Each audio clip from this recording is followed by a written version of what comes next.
చిరంజీవి గారు సురేఖ గారిని పెళ్లి చేసుకోవడానికి మధ్య ఒక చిన్న కథ నడిచింది అనే విషయం మీకు తెలుసా? తప్పుగా అనుకోకండి. అది ఒక అందమైన కథ. చిరంజీవి మెగాస్టార్ కాకముందు స్ట్రగ్లింగ్ టైంలో ఉన్నప్పుడే లెజెండరీ కమేడియన్గా ఉన్న అల్లు రామలింగయ్య గారి కూతురు అయినటువంటి సురేఖ గారిని పెళ్లి చేసుకోవడం జరిగింది. అయితే ఇది అనుకోకుండా జరిగిన సంఘటన అని మనలో చాలా మందికి తెలియకపోయి ఉండవచ్చు.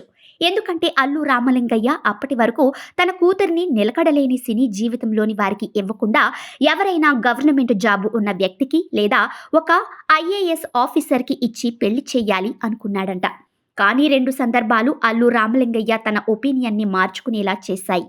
అవేంటంటే, ఒకసారి అల్లు రామలింగయ్య, చిరంజీవి ఇంకా కొందరు కలిసి ట్రైన్లో ప్రయాణిస్తున్నారంట. ఆ టైంలో అల్లు రామలింగయ్య గారు చిరంజీవికి చాలాసార్లు మందు ఆఫర్ చేశారు. కానీ చిరు ప్రతిసారి చాలా సున్నితంగానే అయినా స్ట్రాంగ్గానే నో చెప్పాడు. నేను హనుమాన్ భక్తుడిని, మందు తాగును అని క్లారిటీ ఇచ్చేశాడు.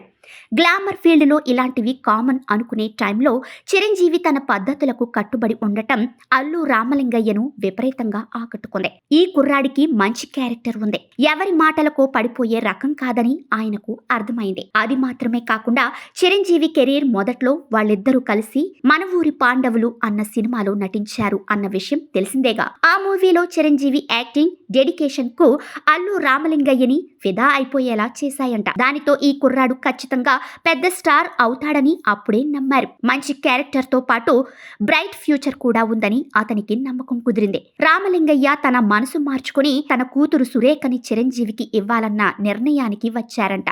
దానికి తోడు మొదటిసారి కలిసినప్పుడే సురేఖ గారు చిరంజీవి గారిని ఇష్టపడింది అన్నట్లు తెలుస్తోంది. అలా వీరిద్దరి పెళ్లి సంబంధం కుదిరింది. మొదట్లో ఇప్పుడే నాకు పెళ్లి వద్దు, కెరీర్లో సెట్ అయ్యాక పెళ్లి చేసుకుంటాను అని మెగాస్టార్ తెలిపినప్పటికీ అప్పుడు ఉన్న పెద్దల బలవంతంతో చిరంజీవి, సురేఖ గార్ల వివాహం 1980 ఫిబ్రవరి 20న జరిగింది. ఈ పెళ్లి సంబంధం టాలీవుడ్లో మెగా ఫ్యామిలీ అనే ఓ పవర్ఫుల్ సామ్రాజ్యానికి పునాది వేసింది.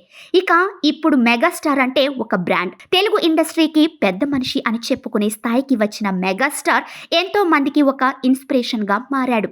మరి అలాంటి చిరంజీవి పైన మీ అభిప్రాయం ఏమిటో కింద ఉన్న కామెంట్ సెక్షన్లో తెలియజేయండి.